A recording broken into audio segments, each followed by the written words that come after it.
നമസ്കാരം. രാത്രിയുടെ നിഗൂഢതകളിലേക്ക് സ്വാഗതം.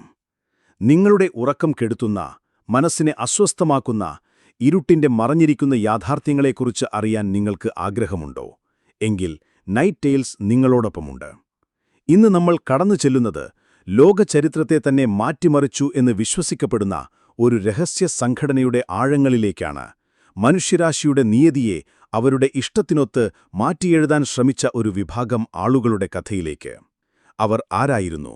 എവിടെ നിന്നാണ് വന്നത്? അവരുടെ ലക്ഷ്യങ്ങൾ എന്തായിരുന്നു? അറിവ് തേടിയുള്ള ഒരു യാത്രയാണോ, അതോ ലോകത്തെ വരുതിയിലാക്കാനുള്ള ഒരു രഹസ്യ പദ്ധതിയാണോ? ഈ ലോകത്ത് നമ്മുടെ കാഴ്ചകൾക്കപ്പുറം, നമ്മുടെ ചിന്തകൾക്കപ്പുറം എല്ലാ കാര്യങ്ങളെയും നിയന്ത്രിക്കുന്ന ഒരു അദൃശ്യ ശക്തിയുണ്ടോ? അങ്ങനെയുണ്ടെങ്കിൽ അത് ആരായിരിക്കും? ചരിത്രത്തിന്റെ താളുകളിൽ രഹസ്യമായി രേഖപ്പെടുത്തിയതും തലമുറകളിലൂടെ കൈമാറ്റം ചെയ്യപ്പെട്ടതുമായ ഒരു കഥയുടെ ചുരുളുകൾ അഴിക്കുകയാണ് നമ്മളിന്ന്. ആ കഥ ഇല്ലുമിനാറ്റി എന്ന നിഗൂഢ സംഘടനയുടേതാണ്. കേൾക്കുമ്പോൾ തന്നെ നമ്മുടെ ഉള്ളിൽ ഒരുതരം ഭയവും കൗതുകവും ഒരുപോലെ നിറയ്ക്കുന്ന ആ പേര് എങ്ങനെയാണ് രൂപപ്പെട്ടത്? അതിന്റെ യഥാർത്ഥ ലക്ഷ്യങ്ങൾ എന്തായിരുന്നു? അവർക്ക് ശരിക്കും ലോകത്തെ നിയന്ത്രിക്കാൻ കഴിഞ്ഞിരുന്നോ? അതോ ഇതെല്ലാം വെറും കെട്ടുകഥകൾ മാത്രമായിരുന്നോ? നിങ്ങളുടെ ഹൃദയം വേഗത്തിൽ മിടിക്കുന്നുണ്ടോ? എങ്കിൽ പേടിക്കരുത്. ധൈര്യമായി ഞങ്ങളോടൊപ്പം ചേരുക. ഇരുട്ടിന്റെ മറ നീക്കി സത്യത്തിലേക്ക് വെളിച്ചം വീശാൻ നമുക്ക് ശ്രമിക്കാം. കാരണം രാത്രിക്ക് അതിന്റെ കഥകളുണ്ട്. നൈറ്റ് ടെയിൽസിന്റെ ആ കഥകളിലേക്ക് സ്വാഗതം. ഇല്ലുമിനാറ്റി, മിത്തും യാഥാർത്ഥ്യവും. ഇല്ലുമിനാറ്റി, ഇരുട്ടിന്റെ മറവിൽ, അധികാരത്തിന്റെ ഇടനാഴികളിൽ ലോകത്തിന്റെ ഓരോ ചലനങ്ങളെയും നിയന്ത്രിക്കുന്നു എന്ന് വിശ്വസിക്കപ്പെടുന്ന ഒരു പേര്. സംഗീതത്തിൽ, സിനിമയിൽ, രാഷ്ട്രീയത്തിൽ, സാമ്പത്തിക രംഗത്ത് എല്ലായിടത്തും അവരുടെ നിഴൽ പടർന്നിരിക്കുന്നുവെന്ന് പലരും വിശ്വസിക്കുന്നു.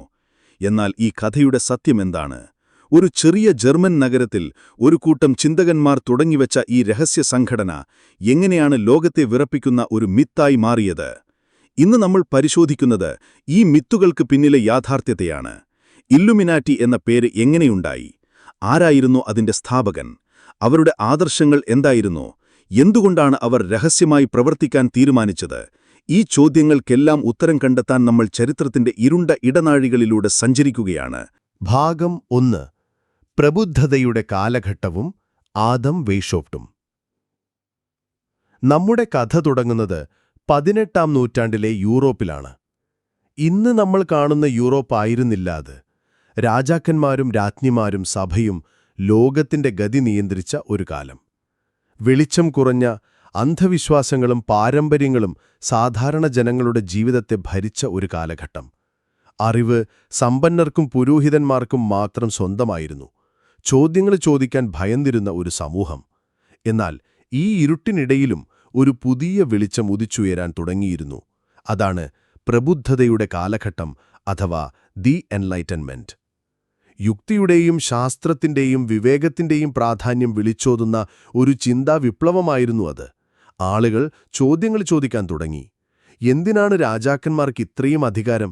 എന്തിനാണ് സഭ പറയുന്നത് അന്ധമായി വിശ്വസിക്കണം? മനുഷ്യൻ സ്വതന്ത്രനല്ലേ? സമത്വത്തെക്കുറിച്ചും സാഹോദര്യത്തെക്കുറിച്ചുമുള്ള ആശയങ്ങൾ യൂറോപ്പിലെ ഓരോ കോണിലും പതിയെ പടർന്നുപിടിച്ചു. വോൾട്ടയർ, റൂസോ, ലോക്ക് തുടങ്ങിയ ചിന്തകന്മാർ തങ്ങളുടെ ആശയങ്ങളിലൂടെ ലോകത്തെ മാറ്റിമറിച്ചു. ഈ മാറ്റങ്ങളുടെ കൊടുങ്ങാട്ടിൽ പഴയ അധികാരഘടനകൾ ഇളകിമറിയാൻ തുടങ്ങി. ഈ മാറ്റങ്ങളുടെ കൊടുങ്ങാട്ടിൽ ജർമ്മനിയിലെ ഒരു ചെറിയ നഗരമായ ഇംഗോൾസ്റ്റാഡിൽ 1748 ഫെബ്രുവരി 6 ഒരു കുഞ്ഞു ജനിച്ചു. അവന്റെ പേര് യോഹാൻ ആദം വെയ്ഷോഫ്റ്റ്. സാധാരണ ജനിച്ച കുഞ്ഞായിരുന്നില്ല അവൻ. 5-ാം വയസ്സിൽ അനാഥനായ ആദം അവന്റെ അച്ഛന്റെ മതപിതാവും ഇംഗോൾസ്റ്റാഡ് യൂണിവേഴ്സിറ്റിയിലെ നിയമപ്രൊഫസറുമായിരുന്ന ജോഹാൻ ലോൺ ബാരിയുടെ സംരക്ഷണത്തിൽ വളർന്നു. അദ്ദേഹത്തിന്റെ കർശനമായ ജെസ്യൂട്ട് വിദ്യാഭ്യാസ രീതി ആദം വെയ്ഷോഫ്റ്റിന്റെ ജീവിതത്തെ വളരെയധികം സ്വാധീനിച്ചു.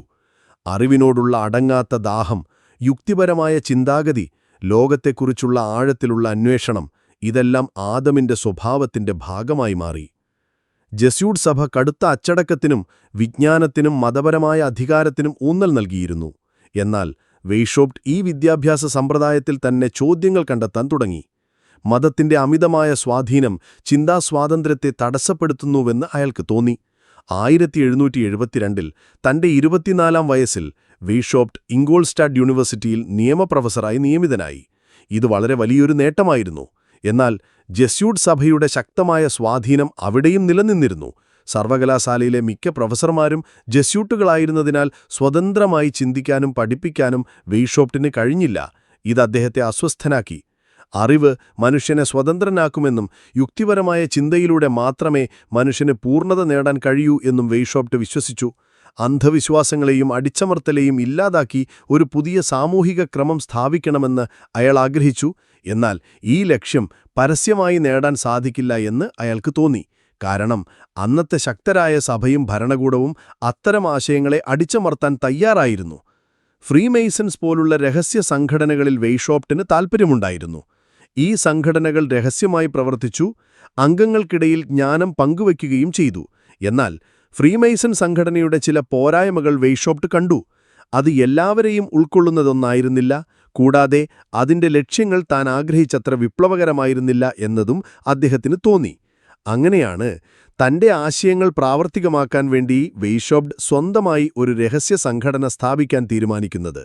1776 മെയ് 1 ജർമ്മനിയിലെ ഇംഗോൾസ്റ്റാഡിൽ ലോകം പിന്നീട് ഭയത്തോടെ ഓർക്കുന്ന ആ പേര് രൂപം കൊണ്ടു, ഇല്യൂമിനാറ്റി. എന്നാൽ അതിന്റെ യഥാർത്ഥ പേര് ഓർഡർ ഓഫ് പെർഫെക്റ്റിബിലിസ്റ്റ്സ് എന്നായിരുന്നു. മനുഷ്യനെ പൂർണ്ണനാക്കുക, യുക്തിയുടെയും വിവേകത്തിന്റെയും അടിസ്ഥാനത്തിൽ ഒരു പുതിയ ലോകം സൃഷ്ടിക്കുക എന്നതായിരുന്നു വെയ്ഷോപ്റ്റിന്റെ ലക്ഷ്യം. ആരംഭത്തിൽ വെറും 5 അംഗങ്ങൾ മാത്രമായിരുന്നു ഈ സംഘടനയിലുണ്ടായിരുന്നത്. അവർ യൂണിവേഴ്സിറ്റിയിലെ വിദ്യാർത്ഥികളായിരുന്നു. ഒരു ചെറിയ ഗ്രൂപ്പായി തുടങ്ങിയ ഈ രഹസ്യ സംഘടനയുടെ ലക്ഷ്യം വലുതായിരുന്നു. അന്ധവിശ്വാസങ്ങളെ ഇല്ലാതാക്കുക, മതപരമായ അധികാരത്തെയും ഭരണകൂടത്തിന്റെ അടിച്ചമർത്തലിനെയും ചെറുക്കുക, മനുഷ്യരാശിയെ സ്വതന്ത്ര ചിന്തയിലൂടെ ഉന്നതിയിലേക്ക് നയിക്കുക. എന്നാൽ ഇത് പുറത്തറിയാതിരിക്കാൻ അവർക്കൊരു പേരാവശ്യമായിരുന്നു: ഇല്യൂമിനാറ്റി, അതായത് പ്രബുദ്ധരായവർ, ഇരുട്ടിനെ നീക്കി വെളിച്ചം കൊണ്ടുവന്നവർ. പക്ഷേ ഈ വെളിച്ചം ലോകത്തെ പ്രകാശിപ്പിക്കുമോ അതോ ഇരുട്ടിലേക്ക് തള്ളിവിടുമോ? ആ ചോദ്യത്തിനുള്ള ഉത്തരം തേടിയുള്ള നമ്മുടെ യാത്ര തുടരുകയാണ്. നമ്മൾ കണ്ടില്യൂമിനാട്ടിയുടെ കഥ ഒരു ഹൈതിഹാസിക രഹസ്യ സംഘടനയുടെ ജനനത്തെയും തകർച്ചയെയും കുറിച്ചുള്ളതാണ്. എന്നാൽ അതിന്റെ അന്ത്യത്തിൽ നിന്നാണോ ജരാർത്ഥ കഥ തുടങ്ങുന്നത്? ഇന്ന് അവരുടെ ചിഹ്നങ്ങൾ എല്ലായിടത്തും കാണുമ്പോൾ, ഓരോ വലിയ സംഭവങ്ങൾക്കും പിന്നിൽ അവരുടെ കരങ്ങളുണ്ടെന്ന് സംശയിക്കുമ്പോൾ, ആ പഴയ ഭയം വീണ്ടും നമ്മുടെ ഉള്ളിൽ ഉണരുന്നു. ചരിത്രത്തിലെ ആ ചെറിയ ഗ്രൂപ്പ് ആളുകൾ ശരിക്കും ലോകത്തെ നിയന്ത്രിക്കാൻ മാത്രം ശക്തി നേടിയെടുത്തിരുന്നോ? അതോ നമ്മുടെ ഭാവനയിൽ മാത്രം ജീവിക്കുന്ന ഒരു നിഴൽ ചിത്രമാണോ അവർ? ഓർക്കുക, ചില രഹസ്യങ്ങൾ ഒരിക്കലും മരിക്കുന്നില്ല. അവ ഇരുട്ടിന്റെ ആഴങ്ങളിൽ ഒളിച്ചിരിക്കുകയും കാലാകാലങ്ങളിൽ വീണ്ടും ഉണർന്നെഴുന്നേൽക്കുകയും ചെയ്യും. ഒരുപക്ഷെ ഇപ്പോൾ നിങ്ങൾ ഈ കേൾക്കുന്ന നിമിഷം പോലും നിങ്ങളുടെ ചുറ്റുമുണ്ട ലോകത്തെ നിയന്ത്രിക്കുന്ന അദൃശ്യമായ ചില ശക്തികൾ നിങ്ങളെ നിരീക്ഷിക്കുന്നുണ്ടാവാം. അങ്ങനെ 1776 മെയ് 1 അന്ധവിശ്വാസങ്ങളെയും അജ്ഞതയും ചെറുത്ത് മനുഷ്യനെ യുക്തിയുടെയും വിവേകത്തിന്റെയും പാതയിലേക്ക് നയിക്കുക എന്ന ലക്ഷ്യത്തോടെ ആദം വെയ്ഷോപ്റ്റ് ഓർഡർ ഓഫ് പെർഫെക്റ്റിബിലിസ്റ്റ് എന്ന രഹസ്യ സംഘടനയ്ക്ക് ഇംഗോൾസ്റ്റാഡിൽ വെച്ച് തുടക്കം കുറിച്ചു. പിന്നീട് ഇല്ലുമിനാറ്റി എന്ന പേരിൽ അറിയപ്പെട്ടു. ഈ സംഘടനയുടെ ആദ്യകാല ലക്ഷ്യങ്ങൾ തികച്ചും വിപ്ലവകരമായിരുന്നു. സഭയുടെയും രാജാക്കന്മാരുടെയും അമിതമായ അധികാരത്തെ ചോദ്യം ചെയ്യുക, ചിന്താ സ്വാതന്ത്ര്യം പ്രോത്സാഹിപ്പിക്കുക, സാമൂഹിക അസമത്വങ്ങൾ ഇല്ലാതാക്കുക എന്നിവയായിരുന്നു. വെയ്ഷോപ്റ്റ് തന്റെ ജെസ്യൂട്ട് വിദ്യാഭ്യാസത്തിൽ നിന്ന് ഉൾക്കൊണ്ട അച്ചടക്കവും രഹസ്യ സ്വഭാവം നിലനിർത്തേണ്ടതിന്റെ പ്രാധാന്യവും ഈ പുതിയ സംഘടനയിൽ പ്രാവർത്തികമാക്കി. മിനർവയുടെ മൂവയെ അവർ തങ്ങളുടെ പ്രതീകമായി സ്വീകരിച്ചു. അറിവിന്റെയും ജ്ഞാനത്തിന്റെയും ദേവതയായ മിനർവയുടെ മൂവൈ ഇരുട്ടിന്റെ മറവിൽ പോലും ജ്ഞാനം തേടുന്നുവെന്നത് ഇത് പ്രതീകാത്മകമായി സൂചിപ്പിച്ചു. അംഗങ്ങൾക്കിടയിൽ പരസ്പരം തിരിച്ചറിയാൻ രഹസ്യനാമങ്ങൾ ഉപയോഗിച്ചു. വെയ്ഷോപ്റ്റ് സ്വയം സ്പാർട്ടക്കസ് എന്ന് പേര് നൽകി. റോമൻ സാമ്രാജ്യത്തിന്റെ അടിമത്വത്തിൽ നിന്ന് സ്വയം മോചിപ്പിച്ച പോരാളിയുടെ പേര് തന്റെ ലക്ഷ്യങ്ങളോട് ചേർന്നു പോകുന്നതായി അയാൾ കണ്ടു. അവന്റെ കൂടെയുണ്ടായിരുന്ന നിയമവിദ്യാർത്ഥികളായ മസ്സൻഹൗസൻ ആജാക്സ് എന്നും ബൗഹോ ഫഗത്തോൺ എന്നും മെർസ് ടിബീരിയസ് എന്നും സൂട്ടർ എറാസ്മസ് റോട്ടഡാമസ് എന്നും അറിയപ്പെട്ടു. തുടക്കത്തിൽ വളരെ കുറഞ്ഞ അംഗങ്ങൾ മാത്രമായിരുന്നു ഈ സംഘടനയിലുണ്ടായിരുന്നെങ്കിലും വെയ്ഷോപ്റ്റിന്റെ ദർശനങ്ങൾ ബുദ്ധിജീവികളെയും സ്വതന്ത്ര ചിന്തകരെയും ആകർഷിച്ചു. യൂറോപ്പിൽ അലയടിച്ച പ്രബുദ്ധതയുടെ തിരമാലകൾ അടിച്ചമർത്തപ്പെട്ട ജനവിഭാഗങ്ങൾക്കിടയിൽ പുതിയ പ്രതീക്ഷകൾക്ക് വഴിയൊരുക്കി. ഇല്ലുമിനാട്ടി ഈ പ്രതീക്ഷകൾക്കൊരു രഹസ്യവേദി ഒരുക്കുകയായിരുന്നു. അവരുടെ ലക്ഷ്യം ലോകത്തെ നിയന്ത്രിക്കുക എന്നതിലുപരി അന്ധവിശ്വാസത്തിൽ നിന്നും അജ്ഞതയിൽ നിന്നും മനുഷ്യനെ മോചിപ്പിക്കുക എന്നതായിരുന്നു. എന്നാൽ ഈ മഹത്തായ ലക്ഷ്യം നേടുന്നതിന് അവർക്കൊരു വലിയ രഹസ്യ ശൃംഖല കടപിടിക്കേണ്ടി വന്നിരുന്നു. അങ്ങനെ ഇല്ലുമിനാട്ടി ഇരുട്ടിന്റെ മറവിൽ തങ്ങളുടെ ചിറകുകൾ വിരിക്കാൻ തുടങ്ങി. ഭാഗം 2. ഇല്ലുമിനാറ്റിയുടെ വളർച്ചയും രഹസ്യ സ്വഭാവവും. ഒരു ചെറിയ കൂട്ടം വിദ്യാർത്ഥികളുമായി ആരംഭിച്ച ഇല്ലുമിനാറ്റി എങ്ങനെയാണ് യൂറോപ്പിലെ ഏറ്റവും ശക്തമായ രഹസ്യ സംഘടനയായി വളർന്നത്? അതിന്റെ രഹസ്യം വെയ്ഷോപ്റ്റ് രൂപകൽപ്പന ചെയ്ത കണിശമായ അംഗത്വ തെരഞ്ഞെടുപ്പിലും ചിട്ടയായ ഘടനയിലുമായിരുന്നു. അംഗങ്ങളെ ചേർക്കാനുള്ള രീതികൾ നിഴലിൽ നിന്ന് നിഴലിലേക്ക്. ഇല്ലുമിനാറ്റിയുടെ അംഗത്വത്തിലേക്കുള്ള വഴി ദുർഘടവും അതീവ രഹസ്യവുമായിരുന്നു.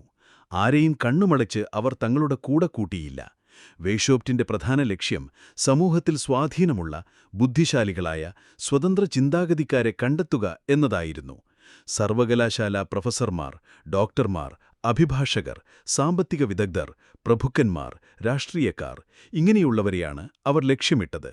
ഓരോ അംഗത്തെയും സൂക്ഷ്മമായി നിരീക്ഷിക്കുകയും അവരുടെ കഴിവുകളും താൽപ്പര്യങ്ങളും മനസ്സിലാക്കുകയും ചെയ്യുമായിരുന്നു. ഒരു പുതിയ അംഗത്തെ സംഘടനയിലേക്ക് ക്ഷണിക്കുമ്പോൾ അയാളുടെ സ്വഭാവത്തെക്കുറിച്ചും ലക്ഷ്യങ്ങളെക്കുറിച്ചും വിശദമായ അന്വേഷണം നടത്തും. വേഷോപ്റ്റിന്റെ കർശനമായ നിയമങ്ങൾ പാലിക്കാൻ കഴിയുന്ന, സംഘടനയുടെ ലക്ഷ്യങ്ങളോട് ആത്മാർത്ഥത പുലർത്തുന്നവരെ മാത്രമേ അവർക്കാവശ്യമുള്ളൂ. ഈ പ്രാഥമിക ഘട്ടത്തെ നൊവീഷിയേറ്റ് എന്ന് വിളിച്ചിരുന്നു. ഈ സമയത്ത് പുതിയ അംഗം തന്റെ ഭൂതകാലത്തെക്കുറിച്ചും വിശ്വാസങ്ങളെക്കുറിച്ചും ഒരു റിപ്പോർട്ട് സമർപ്പിക്കണം. ഈ വിവരങ്ങൾ സംഘടനയുടെ ഉന്നത തലങ്ങളിൽ സൂക്ഷ്മമായി പരിശോധിക്കപ്പെടും. ഈ രഹസ്യ സ്വഭാവം നിലനിർത്താൻ അംഗങ്ങൾക്കിടയിൽ വ്യാജ പേരുകളും കോഡുകളും ഉപയോഗിച്ചു. യഥാർത്ഥ പേരുകൾ മറച്ചുവെച്ച് പരസ്പരം സഹോദരൻ എന്ന് അഭിസംബോധന ചെയ്തു. ഓരോ അംഗത്തിനും ഒരു പ്രത്യേക കോഡ് നമ്പർ ഉണ്ടായിരിക്കും. ആശയവിനിമയങ്ങൾ രഹസ്യ കോഡുകളിലും സൈഫറുകളിലുമായിരുന്നു. എഴുതിയ സന്ദേശങ്ങൾ വായിച്ച ശേഷം നശിപ്പിച്ചു കളയുക എന്നത് ഒരു കർശനമായ നിയമമായിരുന്നു. ഇത് പുറത്തുനിന്നുള്ളവരുടെ കണ്ണിൽപ്പെടാതെ സംഘടനയെ സംരക്ഷിക്കാൻ സഹായിച്ചു. ഓരോ അംഗത്തെയും അവരുടെ കഴിവുകൾക്കനുസരിച്ച് ഉപയോഗപ്പെടുത്തുന്ന രീതിയായിരുന്നു ഇല്ലുമിനാറ്റിയുടേത്. ഉദാഹരണത്തിന്, ഒരു സാമ്പത്തിക വിദഗ്ധനെ സാമ്പത്തിക കാര്യങ്ങൾ പഠിക്കാനും റിപ്പോർട്ട് ചെയ്യാനും ചുമതലപ്പെടുത്തുമ്പോൾ ഒരു പത്രപ്രവർത്തകനെ വിവരങ്ങൾ ശേഖരിക്കാനും പ്രചരിപ്പിക്കാനും ഉപയോഗിച്ചു. ഇങ്ങനെ ഓരോ വ്യക്തിയുടെയും കഴിവുകൾ സംഘടനയുടെ പൊതുലക്ഷ്യങ്ങൾക്കായി ഉപയോഗപ്പെട്ടു. ഇത് ഇല്ലുമിനാറ്റിക്ക് സമൂഹത്തിലെ വിവിധ മേഖലകളിൽ സ്വാധീനം ചെലുത്താൻ സഹായിച്ചു. ഘടനയും ശ്രേണികളും. ജ്ഞാനത്തിന്റെ പിരമിഡ്. വെയ്ഷോപ്റ്റ് ജെസ്യൂട്ട് ഓർഡറിൽ നിന്നും ഫ്രീ മെയ്സൺ സംഘടനകളിൽ നിന്നും പ്രചോദനം ഉൾക്കൊണ്ട് ഇല്ലുമിനാറ്റിക്കായി സങ്കീർണവും ചിട്ടയായതുമായ ഒരു ശ്രേണീഘടന രൂപകൽപ്പന ചെയ്തു. ഈ ഘടന ഒരു പിരമിഡ് പോലെയായിരുന്നു. ഏറ്റവും താഴെ സാധാരണ അംഗങ്ങളും ഏറ്റവും മുകളിൽ വെയ്ഷോപ്റ്റും അദ്ദേഹത്തിന്റെ വിശ്വസ്തരായ ഏതാനും ചിലരും മാത്രം. ഓരോ തലത്തിലും അംഗങ്ങൾക്ക് പുതിയ അറിവുകളും രഹസ്യങ്ങളും വെളിപ്പെടുത്തുകയും കൂടുതൽ ഉത്തരവാദിത്തങ്ങൾ നൽകുകയും ചെയ്തു. ഇല്ലുമിനാറ്റിയിൽ പ്രധാനമായും 3 ക്ലാസുകളും അതിൽ പല ഗ്രേഡുകളുമുണ്ടായിരുന്നു. Class 1 nursery, നൊവീഷിയറ്റ്. ഈ ഘട്ടത്തിൽ പുതിയ അംഗം സംഘടനയുടെ അടിസ്ഥാന തത്വങ്ങളെക്കുറിച്ച് പഠിക്കുകയും തന്റെ യഥാർത്ഥ താൽപ്പര്യങ്ങൾ തെളിയിക്കുകയും ചെയ്യുന്നു. ഇവർക്ക് സംഘടനയുടെ യഥാർത്ഥ ലക്ഷ്യങ്ങളെക്കുറിച്ച് പൂർണ്ണമായ അറിവ് ലഭിക്കുകയില്ല. മിനർവൽ. ഈ ഘട്ടത്തിൽ അംഗങ്ങൾക്ക് കൂടുതൽ അറിവ് ലഭിക്കുന്നു. പ്രബുദ്ധതയുടെ ആദർശങ്ങൾ, യുക്തിപരമായ ചിന്തയുടെ പ്രാധാന്യം എന്നിവയിൽ അവർക്ക് പ്രശിക്ഷണം നൽകുന്നു. മിനർവൽ എന്ന പേര് ജ്ഞാനത്തിന്റെ ദേവതയായ മിനർവയുമായി ബന്ധപ്പെട്ടാണ്. ഇല്ലുമിനാറ്റസ് മൈനർ. ഈ ഘട്ടത്തിൽ അംഗങ്ങൾ സംഘടനയുടെ പ്രവർത്തനങ്ങളിൽ കൂടുതൽ സജീവമായി പങ്കെടുക്കുന്നു. അവർക്ക് താഴെയുള്ള അംഗങ്ങളെ നയിക്കാനും വിവരങ്ങൾ ശേഖരിക്കാനും ചുമതലകൾ നൽകുന്നു. ക്ലാസ് 2 മാസോണിക് ഗ്രേഡുകൾ. ഇല്ലുമിനാറ്റിക്ക് ഫ്രീ മെയ്സൺ സംഘടനകളുമായി വലിയ ബന്ധമുണ്ടായിരുന്നു. പല ഇല്ലുമിനാറ്റി അംഗങ്ങളും ഫ്രീ മെയ്സൺസ് കൂടിയായിരുന്നു. ഇല്ലുമിനാറ്റി ഫ്രീ മെയ്സൺസ് ലോഡ്ജുകളിൽ നുഴഞ്ഞുകയറുകയും അവിടെ തങ്ങളുടെ ആശയങ്ങൾ പ്രചരിപ്പിക്കുകയും ചെയ്തു. ഈ വിഭാഗത്തിൽ ഫ്രീ മെയ്സൺസിന്റെ ഘടനയ്ക്ക് സമാനമായ ഗ്രേഡുകൾ ഉൾപ്പെടുത്തി. Apprentice, fellowcraft, master mason, Scottish novice, Scottish knight. ഈ ഗ്രേഡുകളിലൂടെ അംഗങ്ങൾ കടന്നുപോകുമ്പോൾ ഇല്ലുമിനാറ്റിയുടെ ആഴത്തിലുള്ള രഹസ്യങ്ങളെക്കുറിച്ചും രാഷ്ട്രീയ ലക്ഷ്യങ്ങളെക്കുറിച്ചും അവർക്ക് പതിയെ വെളിപ്പെടുത്തലുകൾ ലഭിച്ചു. ക്ലാസ് 3 മിസ്റ്ററികൾ. ഇതായിരുന്നു ഇല്ലുമിനാറ്റിയുടെ ഏറ്റവും ഉയർന്നതും രഹസ്യവുമായ ക്ലാസ്. വളരെ കുറഞ്ഞ അംഗങ്ങൾക്ക് മാത്രമേ ഈ തലങ്ങളിലേക്ക് പ്രവേശനം ലഭിച്ചിരുന്നുള്ളൂ. പ്രീസ്റ്റ്. ഈ ഘട്ടത്തിൽ അംഗങ്ങൾക്ക് സംഘടനയുടെ ആഴത്തിലുള്ള തത്വജ്ഞാനപരമായ ലക്ഷ്യങ്ങളെക്കുറിച്ച് മനസ്സിലാക്കി കൊടുക്കുന്നു. റീജന്റ്. ഇവർക്ക് വലിയ അധികാരവും ഉത്തരവാദിത്വവും ഉണ്ടായിരുന്നു. പുതിയ അംഗങ്ങളെ റിക്രൂട്ട് ചെയ്യാനും താഴെയുള്ള ശ്രേണികളെ നിയന്ത്രിക്കാനും ഇവർക്ക് കഴിഞ്ഞു. മാഗസ്. കിങ്. ഏറ്റവും ഉയർന്ന ഗ്രേഡ്. വെയ്ഷോപ്റ്റും അദ്ദേഹത്തിന്റെ ഏറ്റവും വിശ്വസ്തരായ ചിലരും മാത്രമായിരുന്നു ഈ തലത്തിലുണ്ടായിരുന്നത്. ഇവർക്കായിരുന്നു സംഘടനയുടെ എല്ലാ രഹസ്യങ്ങളും ലക്ഷ്യങ്ങളും അറിയാമായിരുന്നത്. ഈ ഘടനയുടെ ഏറ്റവും വലിയ സവിശേഷത എന്തെന്നാൽ താഴെ തലങ്ങളിലുള്ള അംഗങ്ങൾക്ക് സംഘടനയുടെ യഥാർത്ഥ ലക്ഷ്യങ്ങളെക്കുറിച്ച് പൂർണ്ണമായ അറിവുണ്ടായിരുന്നില്ല. ഓരോ തലത്തിലേക്കും പുരോഗമിക്കുമ്പോൾ മാത്രമാണ് അവർക്ക് കൂടുതൽ വിവരങ്ങൾ വെളിപ്പെടുത്തിയിരുന്നത്. ഇത് സംഘടനയുടെ രഹസ്യ സ്വഭാവം നിലനിർത്താനും വേയ്ഷോപ്റ്റിന്റെ അധികാരം ഉറപ്പിക്കാനും സഹായിച്ചു. ഈ പിരമിഡിന്റെ മുകളിൽ എല്ലാ കാര്യങ്ങളും നിയന്ത്രിച്ച് വേയ്ഷോപ്റ്റ് ഒരു അദൃശ്യ ശക്തിയായി നിലകൊണ്ടു. ഇല്ലുമിനാറ്റിയുടെ ദർശനങ്ങൾ. വെളിച്ചം തേടിയുള്ള യാത്ര. ഇല്ലുമിനാറ്റിയുടെ ദർശനങ്ങൾ പ്രബുദ്ധതയുടെ ആദർശങ്ങളിൽ അധിഷ്ഠിതമായിരുന്നു. എന്നാൽ അവർ സാധാരണ ചിന്തകന്മാരെപ്പോലെ പരസ്യമായി പ്രവർത്തിക്കുന്നതിനു പകരം രഹസ്യമായി തങ്ങളുടെ ലക്ഷ്യങ്ങൾ നേടാനാണ് ശ്രമിച്ചത്. അവരുടെ പ്രധാന ലക്ഷ്യങ്ങൾ ഇവയായിരുന്നു: യുക്തിപരമായ ചിന്തയുടെ പ്രാധാന്യം, അന്ധവിശ്വാസങ്ങളെയും മതപരമായ ഡോഗ്മകളെയും ചോദ്യം ചെയ്യുക, മനുഷ്യന്റെ ബുദ്ധിയും യുക്തിയും ഉപയോഗിച്ച് സത്യം കണ്ടെത്തുക, രാജാക്കന്മാരുടെയും മതത്തിന്റെയും അമിതാധികാരത്തെ ചോദ്യം ചെയ്യൽ. 18-ാം നൂറ്റാണ്ടിലെ യൂറോപ്പിൽ സഭയും രാജഭരണവുമായിരുന്നു സമൂഹത്തെ നിയന്ത്രിച്ചിരുന്നത്. ഇല്ലുമിനാറ്റി ഈ അധികാരഘടനയെ അട്ടിമറിച്ച് സ്വതന്ത്ര ചിന്തയിൽ അധിഷ്ഠിതമായൊരു സമൂഹം കെട്ടിപ്പടുക്കാൻ ആഗ്രഹിച്ചു. അനീതി ചെയ്യുന്നവരെ നിയന്ത്രിക്കുക, അവരെ ഭരിക്കാതെ എന്നതായിരുന്നു അവരുടെ ആപ്തവാക്യം. സ്വതന്ത്ര ചിന്തയുടെ പ്രചാരണം: ഓരോ വ്യക്തിക്കും സ്വന്തമായി ചിന്തിക്കാനും തീരുമാനമെടുക്കാനുമുള്ള അവകാശം ഉറപ്പാക്കുക, അറിവ് എല്ലാവർക്കും ലഭ്യമാക്കുക. സ്വയംഭരണവും സാമൂഹിക പരിഷ്കരണവും: വ്യക്തിഗത സ്വാതന്ത്ര്യത്തിലും സാമൂഹിക നീതിയിലും അധിഷ്ഠിതമായൊരു പുതിയ ലോകക്രമം സ്ഥാപിക്കുക, മനുഷ്യരാശിയെ പൂർണ്ണതയിലേക്ക് നയിക്കുക എന്നതായിരുന്നു അവരുടെ ആത്യന്തിക ലക്ഷ്യം. ഫ്രീമേസൺസ് സംഘടനകളുമായുള്ള ഇല്ലുമിനാറ്റിയുടെ ബന്ധം വളരെ നിർണായകമായിരുന്നു. വെയ്ഷ്ഹപ്റ്റ് 1777-ൽ മ്യൂണിക്കിലെ ഒരു ഫ്രീമേസൺ ലോഡ്ജിൽ ചേർന്നു. അവിടെ നിന്നാണ് അദ്ദേഹം ഫ്രീമേസൺസിന്റെ ഘടനയെക്കുറിച്ചും പ്രവർത്തനങ്ങളെക്കുറിച്ചും പഠിച്ചത്. പിന്നീട് പല ഇല്ലുമിനാറ്റി അംഗങ്ങളും ഫ്രീമേസൺസ് ലോഡ്ജുകളിൽ നുഴഞ്ഞുകയറുകയും അവയുടെ നേതൃത്വം പിടിച്ചെടുക്കാനും ശ്രമിക്കുകയും ചെയ്തു. ഇത് ഇല്ലുമിനാറ്റിക്ക് കൂടുതൽ അംഗങ്ങളെയും സ്വാധീനവും നേടാൻ സഹായിച്ചു. 1779 ആയപ്പോഴേക്കും ഇല്ലുമിനാറ്റി മ്യൂണിക്കിലെ മസോണിക് ലോഡ്ജിന്റെ നേതൃത്വം ഏറ്റെടുത്തിരുന്നു. ഇല്ലുമിനാറ്റി യൂറോപ്പിലാകെ വേഗം വ്യാപിച്ചു. ഇറ്റലി മുതൽ ഡെൻമാർക്ക് വരെയും പോളണ്ട് മുതൽ പാരീസ് വരെയും അവരുടെ സ്വാധീനം എത്തിച്ചേർന്നു. Johan Wolfgang von ഗേഥെ, Johan Gottfried von ഹെർഡർ തുടങ്ങിയ പ്രമുഖ സാഹിത്യകാരന്മാരും ചില ഡ്യൂക്കുകളും അവരുടെ അംഗങ്ങളാണെന്ന് പറയപ്പെടുന്നു. ആസ്ട്രോണമർ ജൊഹാൻ ബോഡ്, എഴുത്തുകാരൻ ഫ്രെഡറിക് നിക്കൊളായി, തത്വചിന്തകൻ ഫ്രെഡറിക് ജാക്കോബി, കവി ഫ്രെഡറിക് ലിയോപോൾഡ് എന്നിവരും ഇല്ലുമിനാറ്റി അംഗങ്ങളാണെന്ന് വിശ്വസിക്കപ്പെടുന്നു.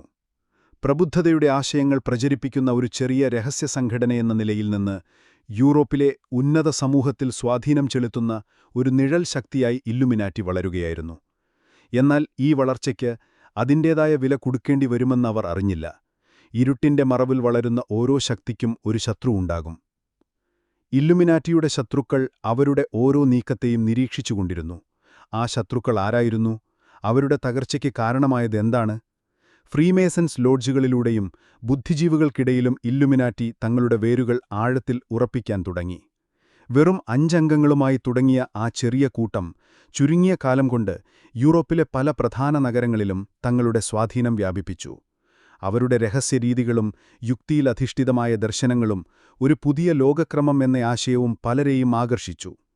എന്നാൽ ഈ ആകർഷണത്തിന് പിന്നിൽ ഒരു ഇരുണ്ട വശമുണ്ടായിരുന്നോ?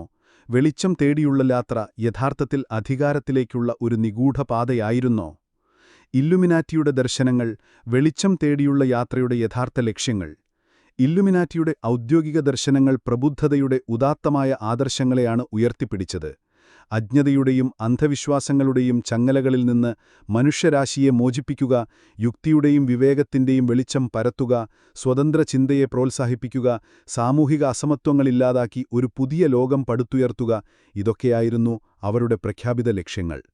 അവർ സ്വയം പ്രബുദ്ധരായവർ എന്നു വിശേഷിപ്പിച്ചത് തന്നെ തങ്ങൾ ജ്ഞാനത്തിന്റെ പാതയിൽ സഞ്ചരിക്കുന്നവരാണെന്ന് ലോകത്തോട് പറയാതു പറയുകയായിരുന്നു. എന്നാൽ ഇല്ലുമിനാറ്റിയുടെ ഉയർന്ന ഗ്രേഡുകളിലേക്ക് പ്രവേശനം ലഭിക്കുന്നവർക്ക് മാത്രം അറിയാമായിരുന്ന ചില രഹസ്യ ലക്ഷ്യങ്ങൾ കൂടിയുണ്ടായിരുന്നു. വെയ്ഷ്ഹപ്റ്റ് മനുഷ്യൻ അവന്റെ സ്വന്തം യുക്തി ഉപയോഗിച്ച് പൂർണ്ണതയിലെത്താൻ കഴിയുമെന്ന് വിശ്വസിച്ചു. ഇതിനെയാണ് പെർഫെക്റ്റിബിലിറ്റി എന്ന് വിളിച്ചത്. ഈ പൂർണ്ണതയിലെത്താൻ മനുഷ്യനെ തടയുന്നത് സഭയുടെയും രാജഭരണത്തിന്റെയും അമിതാധികാരവും അന്ധവിശ്വാസങ്ങളുമാണ്. അതുകൊണ്ട് ഈ അധികാരങ്ങളെ ഇല്ലാതാക്കണം എന്നതായിരുന്നു അദ്ദേഹത്തിന്റെ ആത്യന്തിക ലക്ഷ്യം. ഇവിടെയാണ് ഇല്ലുമിനാറ്റിയുടെ ദർശനങ്ങൾ ഒരു രഹസ്യരാഷ്ട്രീയ അജണ്ടയിലേക്ക് വഴിമാറിയത്. അവർക്ക് രാജാക്കന്മാരെയും മതമേലധ്യക്ഷന്മാരെയും വെറുതെ എതിർത്താൽ മാത്രം പോരായിരുന്നു.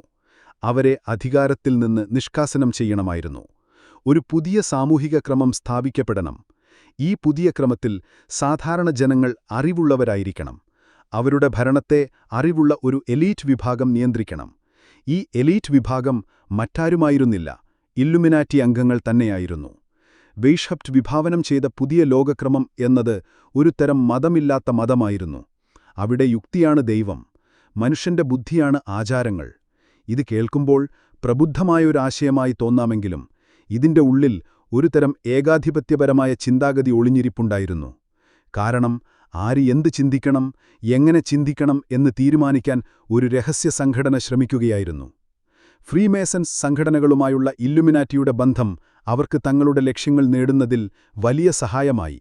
ഫ്രീമേസൺസ് ലോഡ്ജുകൾ യൂറോപ്പിൽ വളരെ വ്യാപകമായിരുന്നു. അവയ്ക്ക് അംഗങ്ങൾക്കിടയിൽ പരസ്പരം സഹായിക്കുന്നതിനും സാമൂഹിക ബന്ധങ്ങൾ സ്ഥാപിക്കുന്നതിനും ഒരു വലിയ ശൃംഖലയുണ്ടായിരുന്നു. വെയ്ഷ്ഹപ്റ്റ് ഈ ശൃംഖലയുടെ സാധ്യതകൾ തിരിച്ചറിഞ്ഞു.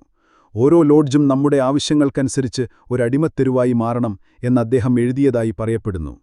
ഇത് ഫ്രീമേസൺസിന്റെ ഘടനയിലേക്ക് നുഴഞ്ഞുകയറുകയും അവിടെ തങ്ങളുടെ ആശയങ്ങൾ പ്രചരിപ്പിക്കുകയും അതുവഴി നവീകരണം നടത്തുകയും ചെയ്യാൻ ഇല്ലുമിനാറ്റിക്ക് വഴിയൊരുക്കി. ഫ്രീമേസൺസിന്റെ ജ്ഞാനത്തിന്റെ വെളിച്ചമെന്ന ആശയത്തെ ഇല്ലുമിനാറ്റി തങ്ങളുടേതായ രീതിയിൽ വ്യാഖ്യാനിച്ചു. അവർ ഫ്രീമേസൺസിന്റെ ഗ്രേഡുകൾക്ക് മുകളിൽ തങ്ങളുടെ ഉയർന്ന ഗ്രേഡുകൾ സ്ഥാപിച്ചു. താഴെത്തട്ടിലുള്ള ഫ്രീമേസന്മാർക്ക് തങ്ങളുടെ നേതാക്കൾ ഇല്ലുമിനാറ്റി അംഗങ്ങളാണെന്ന് പോലും അറിയാമായിരുന്നില്ല. ഇതൊരു വലിയ രഹസ്യ ശൃംഖല കെട്ടിപ്പടുക്കാൻ അവരെ സഹായിച്ചു. സാമൂഹിക പരിഷ്കരണത്തിനുവേണ്ടി പ്രവർത്തിക്കുന്ന സാധാരണ ഫ്രീമേസന്മാർക്ക് തങ്ങളറിയാതെ ഒരു വലിയ രാഷ്ട്രീയ ഗൂഢാലോചനയുടെ ഭാഗമാകുകയാണെന്ന് മനസ്സിലായില്ല. ഇല്ലുമിനാറ്റിയുടെ ഈ വളർച്ച അന്നത്തെ യൂറോപ്പിൽ ഒരു പുതിയ ഭീഷണി ഉയർത്തി. അദൃശ്യമായൊരു ശക്തി സമൂഹത്തിന്റെ ഓരോ തട്ടിലും നുഴഞ്ഞുകയറുന്നു. പ്രബുദ്ധതയുടെ പേരിൽ പഴയ ലോകത്തെ തകർത്ത് പുതിയ ഒരു ലോകം കെട്ടിപ്പടുക്കാൻ ശ്രമിക്കുന്നു. പക്ഷേ ഓരോ ഉദയത്തിനും ഒരു അസ്തമയവുമുണ്ടല്ലോ. ഇല്ലുമിനാറ്റിയുടെ ദ്രുതഗതിയിലുള്ള വളർച്ച അവരുടെ തകർച്ചയിലേക്കുള്ള വിത്തുകൾ കൂടിയായിരുന്നു വിതച്ചത്. തകർച്ചയും നിരോധനവും, നിഴൽ വീഴുന്ന വെളിച്ചം. ഇരുട്ടിന്റെ മറവിൽ യൂറോപ്പിന്റെ ഹൃദയത്തിൽ ഒരു രഹസ്യ സാമ്രാജ്യം കെട്ടിപ്പടുക്കാൻ ഇല്ലുമിനാറ്റി ശ്രമിച്ചു. അവരുടെ വലയത്തിൽ ആയിരക്കണക്കിന് അംഗങ്ങൾ ചേർന്നു, യൂണിവേഴ്സിറ്റി പ്രൊഫസർമാർ മുതൽ പ്രഭുക്കന്മാർ വരെ. എന്നാൽ ഈ അദൃശ്യശക്തിക്ക് അധികനാൾ നിലനിൽക്കാൻ കഴിഞ്ഞില്ല. അതിന്റെ വളർച്ചയുടെ വേഗത തന്നെയായിരുന്നു അതിന്റെ തകർച്ചയുടെയും കാരണം. അകത്തുനിന്നും പുറത്തുനിന്നും അവർക്ക് ഭീഷണികൾ നേരിടേണ്ടി വന്നു. ആഭ്യന്തര പ്രശ്നങ്ങൾ, പിളർപ്പും വഞ്ചനയും. ഒരു രഹസ്യ സംഘടനയുടെ ഏറ്റവും വലിയ വെല്ലുവിളി അംഗങ്ങൾക്കിടയിലെ ഐക്യമാണ്. ഇല്ലുമിനാറ്റിക്കത് നഷ്ടപ്പെടാൻ അധികകാലം വേണ്ടിവന്നില്ല. ആദം വെയ്ഷ്ഹപ്റ്റ് ഒരു മികച്ച ചിന്തകനായിരുന്നെങ്കിലും ഒരു നേതാവ് എന്ന നിലയിൽ അദ്ദേഹത്തിന് ചില പോരായ്മകളുണ്ടായിരുന്നു. തന്റെ ആശയങ്ങളിൽ ഉറച്ചുനിൽക്കുന്ന വളരെ കർക്കശക്കാരനായ ഒരാളായിരുന്നു അദ്ദേഹം. സംഘടനയുടെ എല്ലാ കാര്യങ്ങളും സ്വന്തം നിയന്ത്രണത്തിലാക്കാനാണ് അദ്ദേഹം ശ്രമിച്ചത്. ഓരോ അംഗവും അന്ധമായി തന്റെ ആജ്ഞകൾ അനുസരിക്കണമെന്നയാൾ ആഗ്രഹിച്ചു. ഇത് പല അംഗങ്ങൾക്കിടയിലും അസ്വസ്ഥത ഉണ്ടാക്കി. ഇല്ലുമിനാറ്റിക്ക് ഏറ്റവും വലിയ തിരിച്ചടി നൽകിയത് അതിന്റെ ഏറ്റവും പ്രധാനപ്പെട്ട ഒരംഗമായിരുന്ന അഡോൾഫ് ഫ്രാൻസ് ഫ്രീഹർ നിഗ്ഗെ ആയിരുന്നു. ഒരു പരിചയസമ്പന്നനായ ഫ്രീമേസനായിരുന്ന നിഗ്ഗെ 1780 ഇല്ലുമിനാറ്റിയിൽ ചേരുന്നത്. മിനർവൽ ഗ്രേഡിൽ നിന്ന് അതിവേഗം ഉയർന്നുവന്ന അദ്ദേഹം ഇല്ലുമിനാറ്റിയുടെ വളർച്ചയിൽ നിർണായക പങ്ക് വഹിച്ചു. ഫ്രീമേസൺസ് ലോഡ്ജുകളിൽ ഇല്ലുമിനാറ്റിയുടെ സ്വാധീനം വ്യാപിപ്പിക്കുന്നതിൽ നിഗ്ഗെ വലിയ പങ്ക് വഹിച്ചു. അദ്ദേഹത്തിന്റെ സംഘടനാ പാടവം ഇല്ലുമിനാറ്റിക്ക് കൂടുതൽ അംഗങ്ങളെ നേടിക്കൊടുത്തു. എന്നാൽ വെയ്ഷ്ഹപ്റ്റും നിഗ്ഗെയും തമ്മിൽ ആശയപരമായ ഭിന്നതകൾ ഉടലെടുത്തു. ഇല്ലുമിനാറ്റിയുടെ ഘടനയിലും ലക്ഷ്യങ്ങളിലും മാറ്റങ്ങൾ വരുത്താൻ നിഗ്ഗെ ആഗ്രഹിച്ചു. സാധാരണ ഫ്രീമേസൺസ് ലോഡ്ജുകളിൽ നിന്ന് വ്യത്യസ്തമായി ഇല്ലുമിനാറ്റിക്ക് ഒരു തരം ദുരൂഹതയും പുരാതനമായ ആചാരങ്ങളും വേണമെന്ന് നിഗ്ഗെ വാദിച്ചു.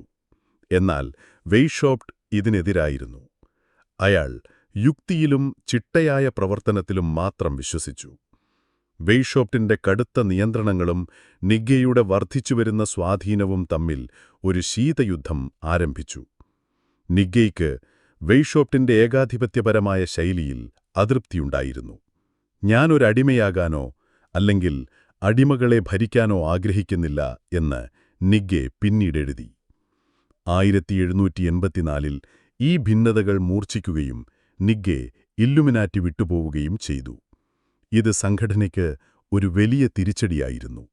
നിഗ്ഗരുടെ പിന്മാറ്റം ഇല്ലുമിനാറ്റിയുടെ രഹസ്യങ്ങളെക്കുറിച്ച് പുറം ലോകത്ത് സംശയങ്ങൾ ജനിപ്പിക്കാൻ തുടങ്ങി. അംഗങ്ങൾക്കിടയിൽ വെയ്ഷോപ്റ്റിന്റെ അമിതമായ രഹസ്യ സ്വഭാവം ചോദ്യം ചെയ്യപ്പെട്ടു. സംഘടനയുടെ യഥാർത്ഥ ലക്ഷ്യങ്ങളെക്കുറിച്ച് താഴെത്തട്ടിലുള്ള അംഗങ്ങൾക്കറിയാതിരുന്നത് അവരിൽ സംശയമുണ്ടാക്കി.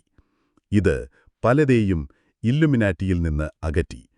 ചിലർ സംഘടന വിട്ടുപോയപ്പോൾ മറ്റു ചിലർ ഉള്ളിൽ നിന്ന് തന്നെ വിമർശനങ്ങൾ ഉന്നയിച്ചു. ഇതെല്ലാം ഇല്ലുമിനാറ്റിയുടെ കെട്ടുറപ്പിനെ ദുർബലപ്പെടുത്തി.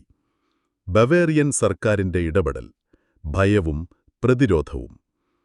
ഇല്ലുമിനാറ്റിയുടെ രഹസ്യപ്രവർത്തനങ്ങളെക്കുറിച്ചുള്ള കിംവദന്തികൾ ബവേറിയൻ ഭരണകൂടത്തിന്റെ ചെവിയിലെത്തി.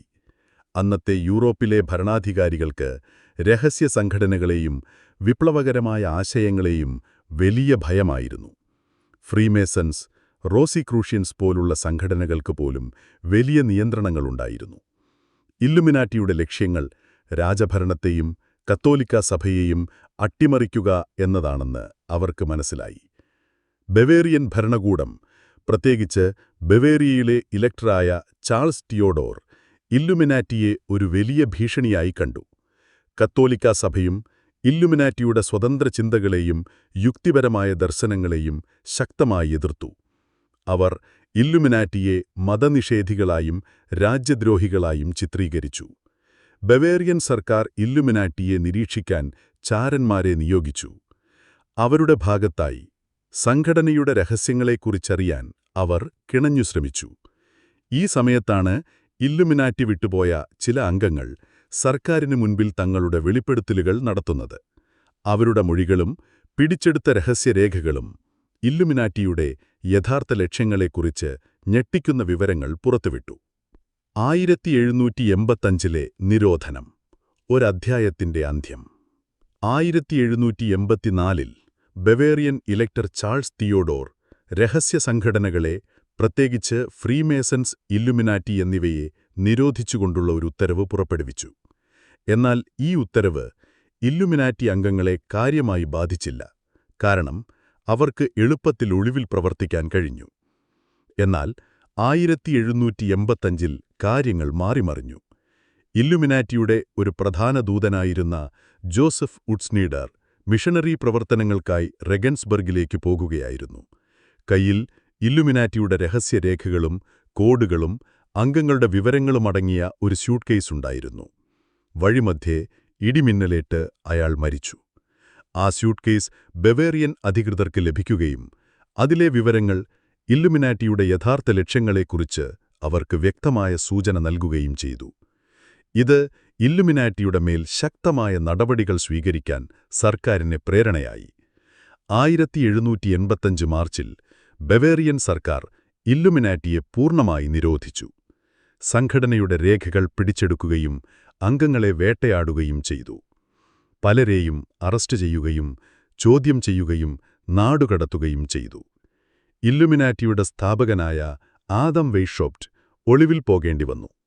പിന്നീട് അയാൾ റെഗൻസ്ബർഗിലേക്ക് പലായനം ചെയ്യുകയും അവിടെ ഒരു പ്രൊഫസറായി ജോലി ചെയ്യുകയും 1830 മരിക്കുകയും ചെയ്തു. അങ്ങനെ വെറും 9 വർഷത്തെ പ്രവർത്തനത്തിന് ശേഷം ഇല്ലുമിനാറ്റി എന്ന രഹസ്യ സംഘടന ഔദ്യോഗികമായി തകർന്നു. അവരുടെ സ്വപ്നങ്ങൾ, ദർശനങ്ങൾ, രഹസ്യങ്ങൾ എല്ലാം ഇരുട്ടിന്റെ ആഴങ്ങളിൽ താഴ്ന്നുപോയെന്ന് ലോകം വിശ്വസിച്ചു. രേഖകൾ നശിപ്പിക്കപ്പെട്ടു, അംഗങ്ങൾ ചിതറിപ്പോയി, പേര് തന്നെ ചരിത്രത്തിൽ നിന്ന് മാഞ്ഞുപോകുമെന്ന് പലരും കരുതി. എന്നാൽ ഒരു നിഴൽ എത്ര ആഴത്തിൽ മറഞ്ഞിരിക്കുന്നുവോ അത്രയും ശക്തിയിലത് വീണ്ടും ഉയർന്നുവരാൻ കഴിയും. ഇല്ലുമിനാറ്റിയുടെ ഈ അന്ത്യം ഒരു പുതിയ അധ്യായത്തിന്റെ തുടക്കമായിരുന്നുവോ? അവരുടെ തകർച്ചയ്ക്ക് ശേഷമാണ് ലോകത്തെ ഭയപ്പെടുത്തുന്ന പുതിയൊരു മിത്ത് ജനിക്കുന്നത്. ചരിത്രത്തിന്റെ താളുകളിൽ നിന്ന് മാഞ്ഞുപോയ ആ പേര് എങ്ങനെയാണ് ഒരാഗോള ഗൂഢാലോചനാ സിദ്ധാന്തമായി മാറിയത്? ഭാഗം 4. മിഥ്യയുടെ ജനനം, ഇലുമിനാറ്റിക്ക് ശേഷം. ഇരുട്ടിന്റെ മറവിൽ ഒരു ദശാബ്ദക്കാലം മാത്രം പ്രവർത്തിച്ച ഇലുമിനാറ്റി എന്ന രഹസ്യ സംഘടന 1785 ബവേറിയൻ ഭരണകൂടം നിരോധിച്ചതോടെ ഔദ്യോഗികമായി ഇല്ലാതായി. അവരുടെ നേതാവ് ആദം വെയ്ഷോപ്റ്റ് ഒളിവിൽ പോവുകയും അംഗങ്ങൾ ചിതറിപ്പോവുകയും ചെയ്തു. ചരിത്രത്തിന്റെ താളുകളിൽ നിന്ന് അവരുടെ പേര് എന്നേക്കുമായി മാഞ്ഞുപോയെന്ന് ലോകം വിശ്വസിച്ചു. എന്നാൽ ചില അധ്യായങ്ങൾ ഒരിക്കലും അവസാനിക്കുന്നില്ല.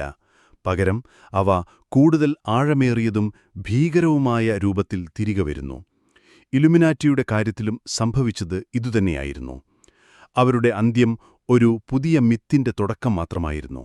ലോകത്തെ ഇന്നും വേട്ടയാടുന്ന ഒരു അദൃശ്യ ശക്തിയുടെ കഥയുടെ തുടക്കം. അപ്രത്യക്ഷമായോ അതോ ഒളിവിൽ പോയോ രഹസ്യത്തിന്റെ തുടക്കം. ഇലുമിനാറ്റി ഔദ്യോഗികമായി ഇല്ലാതായി എന്ന് പ്രഖ്യാപിക്കപ്പെട്ടെങ്കിലും പലർക്കും ആ വാദം പൂർണ്ണമായി വിശ്വസിക്കാൻ കഴിഞ്ഞില്ല.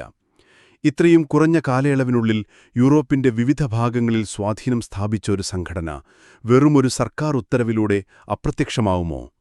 പലരും സംശയിച്ചു. അവരുടെ രേഖകൾ പിടിച്ചെടുക്കുകയും പലതും കത്തിച്ചു കടയുകയും ചെയ്തുവെങ്കിലും മുഴുവൻ വിവരങ്ങളും നശിപ്പിക്കപ്പെട്ടുവോ എന്ന് ആർക്കും ഉറപ്പില്ലായിരുന്നു. ഒരു രഹസ്യ സംഘടനയെ സംബന്ധിച്ചിടത്തോളം അവരുടെ ഏറ്റവും വലിയ ശക്തി എന്നത് അപ്രത്യക്ഷമാവാനുള്ള കഴിവാണ്. ഭൗതികമായി അവർ ഇല്ലാതായാലും അവരുടെ ആശയങ്ങളും അവരെക്കുറിച്ചുള്ള കഥകളും നിലനിൽക്കും. ഇലുമിനാറ്റിയുടെ കാര്യത്തിലും ഇതുതന്നെയാണ് സംഭവിച്ചത്. അവർ ഭൂമിക്കടിയിലേക്ക് മാറിയെന്നും കൂടുതൽ രഹസ്യമായി തങ്ങളുടെ പ്രവർത്തനങ്ങൾ തുടരുന്നുണ്ടെന്നുമുള്ള കിംവദന്തികൾ യൂറോപ്പിലുടനീളം പടർന്നു. ഒരുപക്ഷേ ആ നിരോധനം തന്നെ അവരുടെ യഥാർത്ഥ ലക്ഷ്യങ്ങൾ മറച്ചുവയ്ക്കാനുള്ള ഒരു തന്ത്രമായിരുന്നില്ലേ? ആ ചോദ്യം പലരുടെ മനസ്സിൽ ഒരു നീറ്റലായി അവശേഷിച്ചു. ഫ്രഞ്ച് വിപ്ലവവും ഇലുമിനാറ്റിയും. ഒരു ഗൂഢാലോചനയുടെ തിരശ്ശീല ഉയരുന്നു.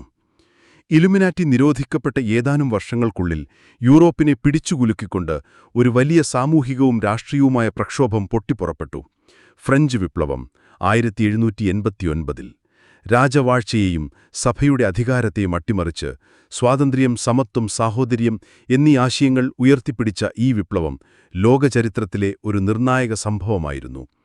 എന്നാൽ ഈ വിപ്ലവത്തിന് പിന്നിൽ ആരുടെയെല്ലാമോ അദൃശ്യക്കരങ്ങൾ ഉണ്ടെന്ന് വിശ്വസിക്കാൻ ആളുകൾക്ക് എളുപ്പത്തിൽ കഴിഞ്ഞു. പ്രത്യേകിച്ച് അപ്രത്യക്ഷമായെന്നു കരുതപ്പെടുന്ന ഇലുമിനാറ്റിയുടെ. ഫ്രഞ്ച് വിപ്ലവത്തിന് പിന്നിൽ ഒരു രഹസ്യ സംഘടനയുടെ ഗൂഢാലോചനയുണ്ടെന്ന ആശയം ആദ്യമായി ശക്തമായി പ്രചരിപ്പിച്ചത് രണ്ട് പ്രമുഖ വ്യക്തികളായിരുന്നു. അഗസ്റ്റിൻ ബാരുവൽ. ഒരു ഫ്രഞ്ച് ജെസുവീറ്റ് പുരോഹിതനായിരുന്ന ബാരുവൽ 1797 മെമ്മോയിഴ്സ് ഇലസ്ട്രേറ്റിംഗ് ദ ഹിസ്റ്ററി ഓഫ് ജാക്കോബിനിസം എന്ന പേരിൽ 4 വാള്യങ്ങളുള്ള പുസ്തകം പ്രസിദ്ധീകരിച്ചു. ഈ പുസ്തകത്തിൽ ഫ്രഞ്ച് വിപ്ലവം യാദൃച്ഛികമായി സംഭവിച്ചതല്ലെന്നും മറിച്ച് ഫ്രീമേസൺസ്, ഫിലോസഫർമാർ അഥവാ പ്രബുദ്ധനുടെ ചിന്തകന്മാർ, ഏറ്റവും പ്രധാനമായി ഇലുമിനാറ്റി എന്നിവരുടെ ഒരു ആസൂത്രിത ഗൂഢാലോചനയുടെ ഫലമാണെന്നും അദ്ദേഹം വാദിച്ചു. രാജഭരണത്തെയും മതത്തെയും തകർക്കുക എന്നതായിരുന്നു ഇലുമിനാറ്റിയുടെ ആത്യന്തിക ലക്ഷ്യമെന്നും ഫ്രഞ്ച് വിപ്ലവം ആ ലക്ഷ്യം നേടാനുള്ള ഒരു ഉപകരണം മാത്രമായിരുന്നുവെന്നും ബാരുവൽ വാദിച്ചു. വേഷോപ്റ്റും ഇലുമിനാറ്റിയുമായി ബന്ധപ്പെട്ട രേഖകൾ അദ്ദേഹം തന്റെ വാദങ്ങൾക്ക് തെളിവായി ഉപയോഗിച്ചു, പലപ്പോഴും അവയെ അതിശയോക്തിപരമായി വ്യാഖ്യാനിച്ചുകൊണ്ട്. John Robinson. എഡിൻബറോ യൂണിവേഴ്സിറ്റിയിലെ പ്രൊഫസറും ഫ്രീമേസൺ അംഗവുമായിരുന്ന ജോൺ റോബിൻസണും ബാരുവലിന്റെ പുസ്തകത്തിന് സമാനമായി 1797 Proofs of a Conspiracy Against All Religions and Governments of Europe, carried out in the secret meetings of Freemasons, Illuminati and Reading Societies എന്ന പുസ്തകം പ്രസിദ്ധീകരിച്ചു. ഇലുമിനാറ്റി ഫ്രീമേസൺ സംഘടനകളിൽ നുഴഞ്ഞുകയറുകയും അവയെ തങ്ങളുടെ വിപ്ലവകരമായ ലക്ഷ്യങ്ങൾക്കായി ഉപയോഗിക്കുകയും ചെയ്തുവെന്ന് അദ്ദേഹം വാദിച്ചു. റോബിൻസൺ ഇലുമിനാറ്റിയെ ലോകം കണ്ടിട്ടുള്ളതിൽ വെച്ച് ഏറ്റവും അപകടകരമായ സംഘടനയായി ചിത്രീകരിച്ചു. ഈ 2 പുസ്തകങ്ങളും യൂറോപ്പിലുടനീളം അതിവേഗം പ്രചരിച്ചു.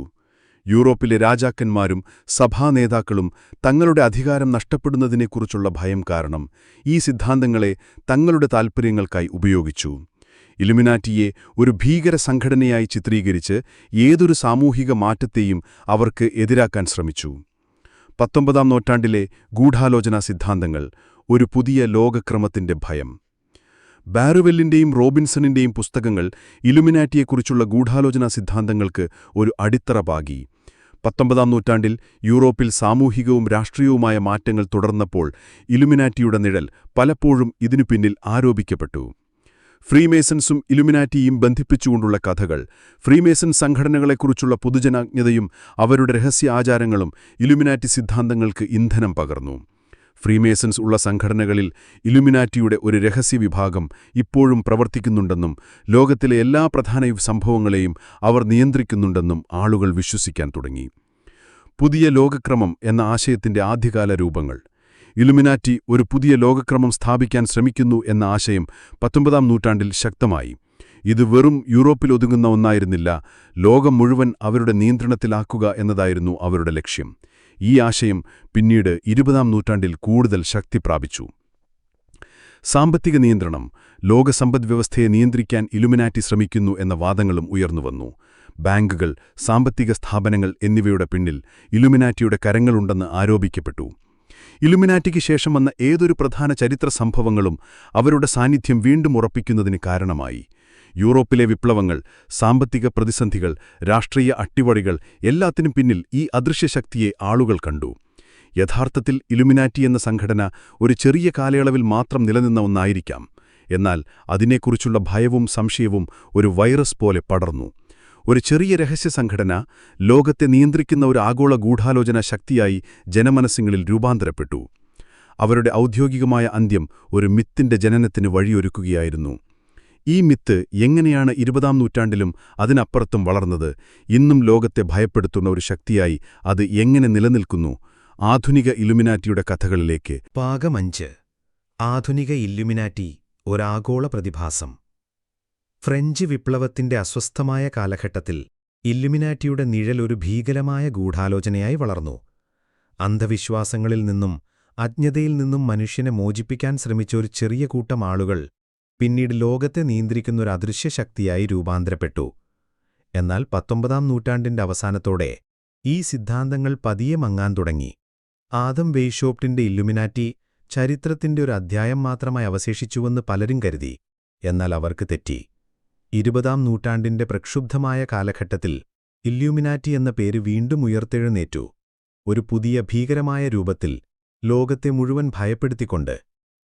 20-ാം നൂറ്റാണ്ടിലെ ഉയർത്തെഴുന്നേൽപ്പ്, നിഴലിൽ നിന്നുള്ള മടങ്ങിവരവ്. 20-ാം നൂറ്റാണ്ട് മാനവരാശിയുടെ ചരിത്രത്തിലൊരു വഴിത്തിരിവായിരുന്നു.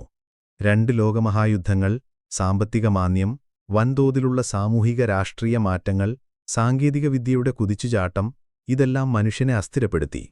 അനിശ്ചിതത്വങ്ങൾ നിറഞ്ഞ ഈ ലോകത്തിൽ ആളുകൾക്ക് സംഭവങ്ങൾക്കെല്ലാം ഒരു കാരണം കണ്ടെത്തേണ്ടതുണ്ടായിരുന്നു. അങ്ങനെയാണ് ഇല്ലുമിനാറ്റി എന്ന ഗൂഢാലോചനാ സിദ്ധാന്തം വീണ്ടും ഒരു ശക്തിയായി ഉയർന്നുവന്നത്.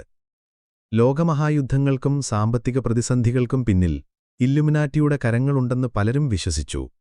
1-ാം ലോകമഹായുദ്ധത്തിന്റെയും 1929-ലെ സാമ്പത്തിക മാന്ദ്യത്തിന്റെയും 2-ാം ലോകമഹായുദ്ധത്തിന്റെയും ഭീകരതകൾക്ക് പിന്നിൽ ഒരു അദൃശ്യശക്തിയുടെ കരങ്ങളുണ്ടെന്ന് പലരും വിശ്വസിച്ചു. ലോകത്തെ തങ്ങളുടെ നിയന്ത്രണത്തിലാക്കാൻ ഇല്ലുമിനാറ്റി കരുക്കൾ നീക്കുന്നുവെന്നും ഈ ദുരന്തങ്ങളെല്ലാം അവരുടെ പദ്ധതിയുടെ ഭാഗമാണെന്നും പ്രചരിപ്പിക്കപ്പെട്ടു. ലോകത്തിലെ രാഷ്ട്രത്തലവന്മാരും സാമ്പത്തിക ശക്തികളും ഇല്ലുമിനാറ്റിയുടെ കളിപ്പാവകൾ മാത്രമാണെന്നവർ വാദിച്ചു.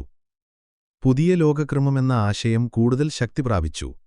19-ാം നൂറ്റാണ്ടിൽ മങ്ങിപ്പോയ പുതിയ ലോകക്രമമെന്ന ആശയം 20-ാം നൂറ്റാണ്ടിൽ കൂടുതൽ വ്യക്തവും ഭയപ്പെടുത്തുന്നതുമായ രൂപം കൈക്കൊണ്ടു. ലോകത്തിലെ എല്ലാ രാജ്യങ്ങളെയും ഒരു ഏകീകൃത സർക്കാരിന് കീഴിൽ കൊണ്ടുവരിക, സമ്പത്ത് ഒരു ചെറിയ വിഭാഗം ആളുകളുടെ കൈകളിൽ കേന്ദ്രീകരിക്കുക, ഓരോ വ്യക്തിയുടെ ജീവിതം നിയന്ത്രിക്കുക എന്നിവയായിരുന്നു ഈ പുതിയ ലോകക്രമത്തിന്റെ ലക്ഷ്യങ്ങളായി പ്രചരിപ്പിക്കപ്പെട്ടത്. ഇല്ലുമിനാറ്റിയാണ് ഈ പുതിയ ലോകക്രമത്തിന്റെ പിന്നിലെ ബുദ്ധികേന്ദ്രമെന്ന് വിശ്വസിക്കപ്പെട്ടു. സാഹിത്യത്തിലെയും തത്വചിന്തയിലെയും സ്വാധീനം. ആൾഡസ് ഹക്സ്ലി അദ്ദേഹത്തിന്റെ ബ്രേവ് ന്യൂ വേൾഡ് എന്ന 1932-ലെ നോവലിൽ സാങ്കേതികവിദ്യ ഉപയോഗിച്ചു മനുഷ്യനെ നിയന്ത്രിക്കുന്ന ഒരു ഡിസ്റ്റോപ്പിയൻ സമൂഹം അവതരിപ്പിച്ചു. ഇത് ഇല്ലുമിനാറ്റിയുടെ പുതിയ ലോകക്രമം എന്ന ആശയങ്ങളുമായി പലരും ബന്ധിപ്പിച്ചു. റോബർട്ട് ആൻഡൺ വിൽസൺ അദ്ദേഹത്തിന്റെ ദി ഇല്ലുമിനാറ്റസ് ട്രിലോജി എന്ന 1975-ലെ പുസ്തക പരമ്പര ഇല്ലുമിനാറ്റി മിത്തുകളെ ഒരു നർമ്മരസത്തിൽ അവതരിപ്പിക്കുകയും എന്നാൽ അവയെ കൂടുതൽ ജനകീയമാക്കുകയും ചെയ്തു. ഇല്ലുമിനാറ്റിയെക്കുറിച്ചുള്ള ഗൂഢാലോചനാ സിദ്ധാന്തങ്ങളെ ഇതൊരു പുതിയ തലത്തിലേക്ക് ഉയർത്തിക്കൊണ്ടുവന്നു. തമാശയായി എഴുതിയതെങ്കിലും പലരും ഈ പുസ്തകങ്ങളുടെ ആശയങ്ങളെ യാഥാർത്ഥ്യമായി കണ്ടു. അലസ്റ്റർ ക്രോളി പോലുള്ള നിഗൂഢവാദികളും ഇല്ലുമിനാറ്റി എന്ന പേര് തങ്ങളുടെ സംഘടനകളുമായി ബന്ധിപ്പിക്കാൻ ശ്രമിച്ചു.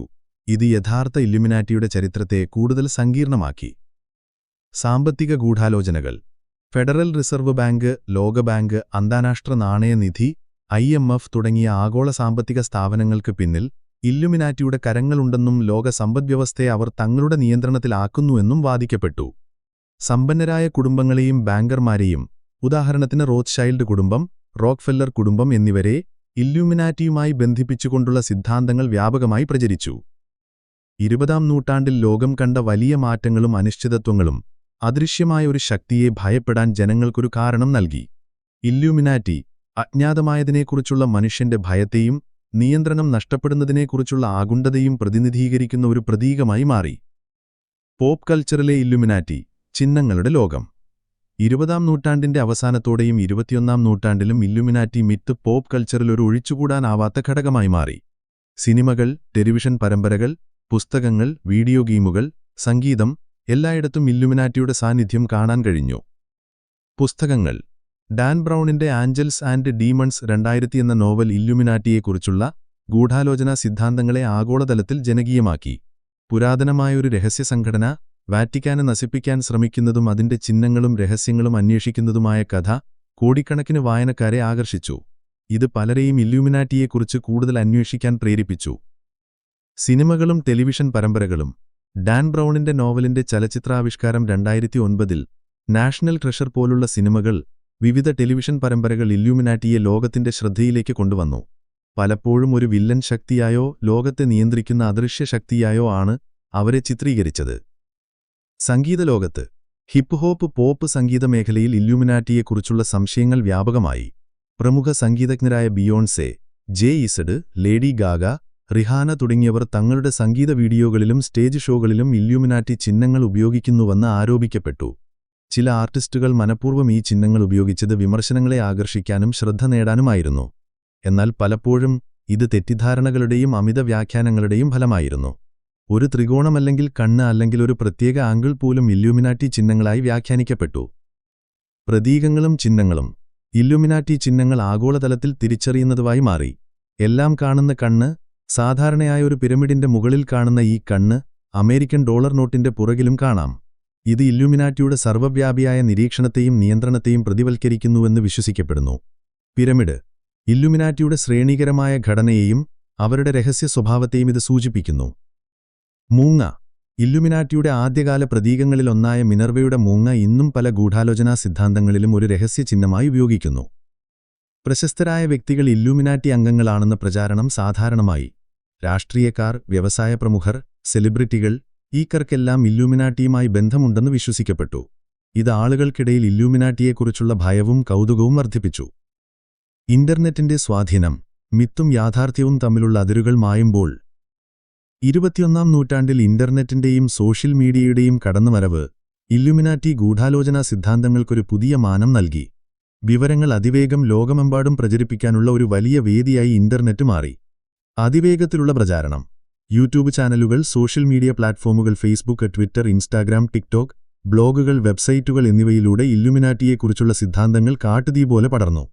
ഒരു ചെറിയ വീഡിയോ ക്ലിപ്പ്, ഒരു ചിത്രമല്ലെങ്കിൽ ഒരു ലേഖനം നിമിഷങ്ങൾക്കുള്ളിൽ ലക്ഷക്കണക്കിന് ആളുകളിലേക്ക് എത്തിച്ചേർന്നു. വിവരങ്ങളും തെറ്റായ വിവരങ്ങളും പ്രചരിക്കുന്നത്. ഇന്റർനെറ്റിൽ ആർക്കും തങ്ങളുടെ ആശയങ്ങൾ പങ്കുവയ്ക്കാൻ കഴിഞ്ഞു. ഇതിന്റെ നല്ല വശത്തിനൊപ്പം തെറ്റായ വിവരങ്ങളും വ്യാജവാർത്തകളും അതിവേഗം പ്രചരിക്കാനുള്ള സാധ്യതയും വർദ്ധിച്ചു. പലപ്പോഴും വസ്തുതാപരമായ തെളിവുകളില്ലാത്ത സിദ്ധാന്തങ്ങൾ ആകർഷകമായ തലക്കെട്ടുകളിലൂടെയും ദൃശ്യങ്ങളിലൂടെയും യാഥാർത്ഥ്യമെന്ന് തോന്നിപ്പിക്കുന്ന രീതിയിൽ അവതരിപ്പിക്കപ്പെട്ടു. മിത്തും യാഥാർത്ഥ്യവും തമ്മിലുള്ള അതിരുകൾ മാഞ്ഞുപോകുന്നത്. ഇന്റർനെറ്റിലെ വിവരങ്ങളുടെ അതിപ്രസരം ഇല്യൂമിനാറ്റിയെക്കുറിച്ചുള്ള ചരിത്രപരമായ യാഥാർത്ഥ്യങ്ങളെയും പിന്നീട് വളർന്നുവന്ന മിഥ്യാധാരണകളെയും തമ്മിൽ വേർതിരിച്ചറിയാൻ സാധാരണക്കാർക്ക് ബുദ്ധിമുട്ടുണ്ടാക്കി. എന്താണ് സത്യം, എന്താണ് കെട്ടുകഥ എന്ന് തിരിച്ചറിയാൻ കഴിയാതെ പലരും ആശയക്കുഴപ്പത്തിലായി. എല്ലാവർക്കും ഗൂഢാലോചനാ സിദ്ധാന്തകരാകാം. ഇന്റർനെറ്റ് സാധാരണക്കാർക്ക് പോലും തങ്ങളുടെ സ്വന്തം സിദ്ധാന്തങ്ങൾ അവതരിപ്പിക്കാനും അതിന് സപ്പോർട്ടർമാരെ കണ്ടെത്താനും അവസരം നൽകി. ഇത് ഇല്യൂമിനാറ്റിയെക്കുറിച്ചുള്ള സിദ്ധാന്തങ്ങൾക്ക് കൂടുതൽ വൈവിധ്യവും ചിലപ്പോൾ പരസ്പരവിരുദ്ധമായ വ്യാഖ്യാനങ്ങളും നൽകി. ഇങ്ങനെയൊരു ചെറിയ യൂറോപ്യൻ രഹസ്യ സംഘടനയിൽ നിന്ന് ആധുനിക ലോകത്തെ നിയന്ത്രിക്കുന്ന സർവ്വവ്യാപിയായൊരു നിഴൽ ശക്തിയായി ഇല്യൂമിനാറ്റി എന്ന ആശയം വളർന്നു. മനുഷ്യന്റെ ഭയങ്ങളെയും അജ്ഞാതമായ ശക്തികളെക്കുറിച്ചുള്ള ആകാംക്ഷയും ചൂഷണം ചെയ്തുകൊണ്ട് ഇന്നും ഈ മിത്ത് ലോകമെമ്പാടും ജീവിക്കുന്നു. ഈ മിഥ്യാധാരണയുടെ പിന്നിലെ യാഥാർത്ഥ്യമെന്താണ്? നമ്മൾ ഭയപ്പെടേണ്ടത് ഇല്യൂമിനാറ്റിയെയാണോ അതോ നമ്മുടെ മനസ്സിൽ ഈ ഭയങ്ങളെ വളർത്തുന്ന ഘടകങ്ങളെയാണോ? ഭാഗം 6. മിഥ്യാധാരണയും യാഥാർത്ഥ്യവും. വെളിച്ചത്തിലെ നിഴലുകൾ. ഇല്ലുമിനാട്ടിയുടെ ഉത്ഭവം മുതൽ ആധുനിക കാലത്തെ അതിന്റെ ആഗോള സാന്നിധ്യം വരെ നമ്മൾ സഞ്ചരിച്ചു. ഒരു രഹസ്യ സംഘടനയെന്ന നിലയിൽ തുടങ്ങി ലോകത്തെ നിയന്ത്രിക്കുന്ന ഒരു നിഴൽ ശക്തിയായി അത് രൂപാന്തരപ്പെട്ടു. പ്രബുദ്ധതയുടെ ആശയങ്ങളെ ഉയർത്തിപ്പിടിച്ച് മനുഷ്യനെ അവന്റെ പൂർണ്ണതയിലേക്ക് നയിക്കാൻ ശ്രമിച്ച ഒരു കൂട്ടം ആളുകളായിരുന്നു ഇല്ലുമിനാട്ടി. എന്നാൽ അവരുടെ കഥ ഒരു രഹസ്യ സംഘടനയുടെ സ്ഥാപനത്തിലും തകർച്ചയിലും മാത്രം ഒതുങ്ങിയില്ല. അതിനപ്പുറം വളർന്നു. ഒരാഗോള മിഥ്യാധാരണയായി മനുഷ്യന്റെ ഭയങ്ങളെയും ആകാംക്ഷകളെയും ചൂഷണം ചെയ്തുകൊണ്ട് അതിന്നും നിലനിൽക്കുന്നു. എന്താണ് യഥാർത്ഥത്തിൽ സംഭവിച്ചത്? എന്തുകൊണ്ടാണ് ഇല്ലൂമിനാറ്റി എന്ന പേര് ഇന്നും നമ്മളെ ഭയപ്പെടുത്തുന്നത്? മിഥ്യാധാരണയുടെയും യാഥാർത്ഥ്യത്തിന്റെയും അതിരുകൾ എവിടെയാണ്? നമുക്കീ ചോദ്യങ്ങൾക്കൊന്നും കൃത്യമായ ഉത്തരം ലഭിക്കില്ല. പക്ഷേ ഒരു കാര്യം ഉറപ്പാണ്: അദൃശ്യമായ ശക്തികളെക്കുറിച്ചുള്ള ഭയം മനുഷ്യന്റെ സഹജമായ ഒരു വികാരമാണ്. ചരിത്രപരമായ യാഥാർത്ഥ്യം, ഒരു ചെറിയ സംഘത്തിന്റെ വലിയ സ്വാധീനം. ഇല്ലുമിനാറ്റിയുടെ യഥാർത്ഥ ചരിത്രം അത്ര വലുതോ സങ്കീർണമോ ആയിരുന്നില്ല. 1776 മെയ് 1 ബവേറിയയിലെ ഇൻഗോൾസ്റ്റാഡിൽ ആഡം വീഷ്ഹൂപ്റ്റ് സ്ഥാപിച്ച ഓർഡർ ഓഫ് പെർഫെക്റ്റിബിലിസ്റ്റ്സ് അഥവാ ഇല്ലുമിനാറ്റി വെറും 9 വർഷം മാത്രമാണ് സജീവമായി നിലനിന്നത്. അവരുടെ അംഗസംഖ്യ പരമാവധി 2000-ൽ താഴെ മാത്രമായിരുന്നു.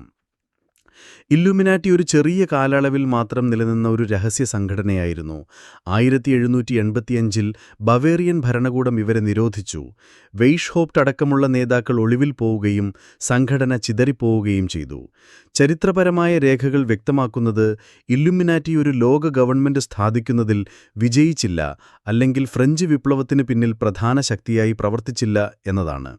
അവരുടെ ലക്ഷ്യങ്ങൾ പ്രബുദ്ധതയുടെ ആദർശങ്ങളിൽ അധിഷ്ഠിതമായിരുന്നു. വീഷ്ഹോപ്റ്റ് ഒരു സ്വേച്ഛാധിപതിയായിരുന്നിരിക്കാം, എന്നാൽ അദ്ദേഹത്തിന്റെ പ്രാഥമിക ലക്ഷ്യം യുക്തിയുടെയും വിവേകത്തിന്റെയും അടിസ്ഥാനത്തിൽ ഒരു പുതിയ ലോകം പടുത്തുയർത്തുക എന്നതായിരുന്നു. മതാന്ധതയും രാജകീയ അധികാരവും അന്ധവിശ്വാസങ്ങളും ഇല്ലാതാക്കി സ്വതന്ത്ര ചിന്തയെ പ്രോത്സാഹിപ്പിക്കാനാണ് അവർ ശ്രമിച്ചത്. ഇത് യൂറോപ്പിൽ അലയടിച്ച പ്രബുദ്ധതയുടെ ചിന്താഗതിയുടെ ഒരു ഭാഗം മാത്രമായിരുന്നു. അതിന്റെ തകർച്ചയ്ക്ക് കാരണം ആഭ്യന്തര പ്രശ്നങ്ങളും രാഷ്ട്രീയ അടിച്ചമർത്തലുമായിരുന്നു. ആഡം വെയ്ഷ്ഹോപ്റ്റും അഡോൾഫ് ഫ്രാൻസ് ഫ്രീഹർനിഗ്ഗെയും തമ്മിലുള്ള തർക്കങ്ങൾ, വെയ്ഷ്ഹോപ്റ്റിന്റെ ഏകാധിപത്യപരമായ രീതികൾ, അംഗങ്ങൾക്കിടയിലെ വിശ്വാസക്കുറവ് എന്നിവ ഇല്ലുമിനാറ്റിയുടെ ആഭ്യന്തര തകർച്ചയ്ക്ക് കാരണമായി. കൂടാതെ ബവേറിയൻ ഭരണകൂടത്തിന്റെയും കത്തോലിക്ക സഭയുടെയും ശക്തമായ ഇടപെടൽ സംഘടനയുടെ അന്ത്യം കുറിച്ചു. ഉമേൽ സ്നീഡർ എന്ന ദൂതൻ ഇടിമിന്നലേറ്റ് മരിച്ചതും അയാളുടെ കയ്യിൽ നിന്ന് രേഖകൾ പിടിച്ചെടുത്തതും ഒരു പ്രധാന വഴിത്തിരിവായിരുന്നു. ചരിത്രപരമായ വീക്ഷണത്തിൽ ഇല്ലുമിനാറ്റി ഒരു ചെറിയ എന്നാൽ താൽപ്പര്യമുണർത്തുന്ന ഒരു രഹസ്യ സംഘടന മാത്രമായിരുന്നു. അവരുടെ സ്വാധീനം അവർ ജീവിച്ചിരുന്ന കാലഘട്ടത്തിൽ പോലും പരിമിതമായിരുന്നു. എന്നാൽ അവരുടെ ഔദ്യോഗികമായ അന്ത്യം യഥാർത്ഥ ഇല്ലുമിനാറ്റിയേക്കാൾ ശക്തിയുള്ള ഒരു മിഥ്യന ജനനത്തിന് കാരണമായി. മിഥ്യാധാരണയുടെ ശക്തി, ഭയവും വിശ്വാസവും. ഒരു ചെറിയ രഹസ്യ സംഘടന എങ്ങനെയാണ് ലോകത്തെ നിയന്ത്രിക്കുന്ന ഒരു ആഗോള ശക്തിയായി മാറിയത്? ഇതിനു പിന്നിൽ മനുഷ്യന്റെ മനഃശാസ്ത്രവും വിവരങ്ങളുടെ പ്രചാരണ രീതികളും സാമൂഹിക സാഹചര്യങ്ങളും ഒരുപോലെ പ്രവർത്തിച്ചു. ഒരു രഹസ്യ സംഘടനയെന്ന ആശയം ആളുകളിൽ കൗതുകമുണർത്തുന്നു. മനുഷ്യന് രഹസ്യങ്ങളോടൊരുതരം ആകർഷണമുണ്ട്. അറിയപ്പെടാത്തതും മറഞ്ഞു നിൽക്കുന്നതുമായ കാര്യങ്ങളെക്കുറിച്ച് അറിയാനുള്ള ഒരു ജിജ്ഞാസ നമ്മുടെ എല്ലാം ഉള്ളിലുണ്ട്. ഒരു രഹസ്യ സംഘടന അതിന്റെ പേരിലും പ്രവർത്തനങ്ങളിലും ഒരുതരം ദുരൂഹത നിലനിർത്തുമ്പോൾ അത് നമ്മുടെ ഭാവനയെ ഉണർത്തുന്നു. ഇല്ലുമിനാറ്റി എന്ന പേര് കേൾക്കുമ്പോൾ തന്നെ ഒരുതരം ഭയവും കൗതുകവും ഒരുപോലെ നമ്മുടെ ഉള്ളിൽ ഉണരുന്നു. അറിയപ്പെടാത്തതിനെ ഭയപ്പെടാനുള്ള മനുഷ്യന്റെ പ്രവണത. ലോകം സങ്കീർണമാണ്. ചുറ്റും നടക്കുന്ന പല സംഭവങ്ങൾക്കും വ്യക്തമായൊരു ഉത്തരം കണ്ടെത്താൻ കഴിയാതെ വരുമ്പോൾ ആളുകൾ ഒരു എളുപ്പത്തിലുള്ള വിശദീകരണം തേടുന്നു.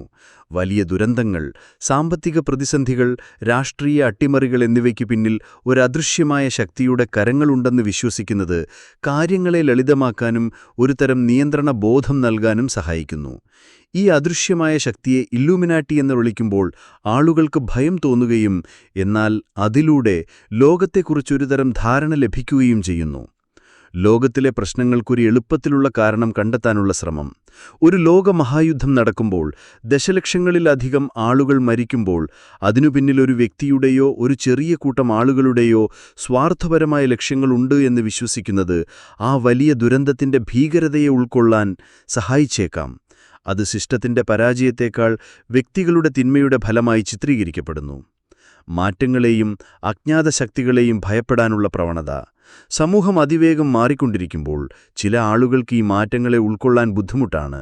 പുതിയ സാങ്കേതിക വിദ്യകൾ, പുതിയ സാമൂഹിക ആശയങ്ങൾ, പുതിയ രാഷ്ട്രീയ ക്രമങ്ങൾ എന്നിവ ഒരുതരം ഭയവും അരക്ഷിതാവസ്ഥയും ഉണ്ടാക്കുന്നു.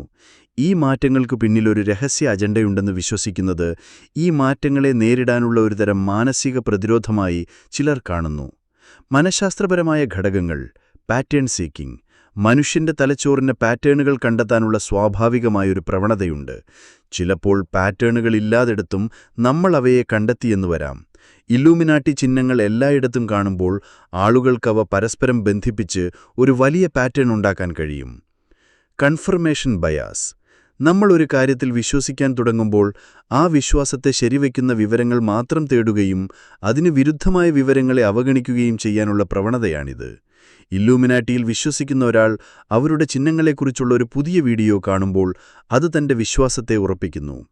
Distrust of authority. സർക്കാരുകൾ, മാധ്യമങ്ങൾ, ശാസ്ത്രജ്ഞർ അല്ലെങ്കിൽ മറ്റ് അധികാര സ്ഥാപനങ്ങൾ എന്നിവയോടുള്ള വിശ്വാസക്കുറവ് ഗൂഢാലോചന സിദ്ധാന്തങ്ങൾക്ക് വളം നൽകാം. ഈ സ്ഥാപനങ്ങളെല്ലാം ഇല്ലൂമിനാറ്റിയുടെ നിയന്ത്രണത്തിലാണെന്ന് വിശ്വസിക്കുമ്പോൾ ആളുകൾ ഔദ്യോഗിക വിശദീകരണങ്ങളെ തള്ളിക്കളയുന്നു. Group identity. ഒരു ഗൂഢാലോചന സിദ്ധാന്തത്തിൽ വിശ്വസിക്കുന്നത് സമാന ചിന്താഗതിക്കാരുമായി ഒരു ഗ്രൂപ്പ് ഐഡന്റിറ്റി ഉണ്ടാക്കാൻ സഹായിക്കുന്നു. താൻ സത്യമറിഞ്ഞവനാണെന്ന് വിശ്വസിക്കുന്നതും മറ്റുള്ളവർ അജ്ഞതയിലാണെന്ന് വിശ്വസിക്കുന്നതും ഒരുതരം ശ്രേഷ്ഠതാബോധം നൽകിയേക്കാം. മിഥ്യാധാരണയുടെ ദൂരവ്യാപകമായ പ്രത്യാഘാതങ്ങൾ. ഇല്ലൂമിനാറ്റി മിത്ത് കേവലമൊരു തമാശയോ കൗതുകമോ മാത്രമല്ല, അതിന് സമൂഹത്തിൽ ദൂരവ്യാപകമായ പ്രത്യാഘാതങ്ങൾ ഉണ്ടാക്കാൻ കഴിയും. മിസ്ഇൻഫർമേഷന്റെയും തെറ്റിദ്ധാരണയുടെയും വ്യാപനം. തെളിവുകളില്ലാത്ത സിദ്ധാന്തങ്ങൾ പ്രചരിക്കുന്നത് പൊതുസമൂഹത്തിൽ തെറ്റിദ്ധാരണകൾ ഉണ്ടാക്കുന്നു. യാഥാർത്ഥ്യത്തെയും മിഥ്യയെയും വേർതിരിച്ചറിയാൻ കഴിയാതെ വരുമ്പോൾ ആളുകൾക്ക് ശരിയായ തീരുമാനങ്ങൾ എടുക്കാൻ കഴിയാതെ വരുന്നു. വിശ്വാസത്തിന്റെ തകർച്ച.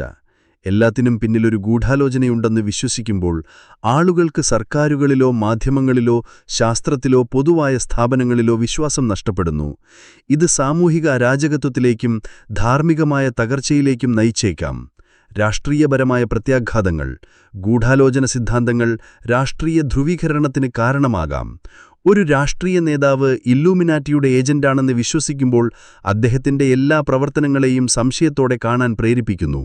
ഇത് ജനാധിപത്യപരമായ പ്രക്രിയകളെപ്പോലും ദുർബലപ്പെടുത്താം. മാറ്റത്തോടുള്ള ഭയം. എല്ലാ മാറ്റങ്ങൾക്കും പിന്നിലൊരു ഗൂഢാലോചനയുണ്ടെന്ന് വിശ്വസിക്കുമ്പോൾ അത് പുരോഗമനപരമായ ആശയങ്ങളെയും മാറ്റങ്ങളെയും തടസ്സപ്പെടുത്തുന്നു. വാക്സിനേഷൻ പോലുള്ള പൊതുജനാരോഗ്യ സംരംഭങ്ങൾ പോലും ഗൂഢാലോചന സിദ്ധാന്തങ്ങളുടെ പേരിൽ ചോദ്യം ചെയ്യപ്പെടുന്നത് നമ്മൾ കണ്ടിട്ടുണ്ട്. ചിന്തകൾക്കൊരു ചോദ്യം: ആരാണ് യഥാർത്ഥത്തിൽ നമ്മളെ നിയന്ത്രിക്കുന്നത്? ഇല്ലുമിനാറ്റിയുടെ കഥ ഒരു ചരിത്രപരമായ പാഠമെന്നതിലുപരി മനുഷ്യന്റെ മനസ്സിന്റെ ആഴങ്ങളിലേക്ക് വെളിച്ചം വീശുന്ന ഒന്നാണ്. നമ്മൾ ഭയപ്പെടുന്ന ഈ അദൃശ്യമായ ശക്തി നമ്മുടെ മനസ്സിൽ മാത്രം ജീവിക്കുന്ന ഒരു ഭീകരനാണോ? അതോ ചരിത്രത്തിന്റെ താളുകളിൽ മാഞ്ഞുപോയ ആ ചെറിയ കൂട്ടം ആളുകൾ ഇന്നും ലോകത്തിന്റെ ഗതി നിയന്ത്രിക്കുന്നുണ്ടോ?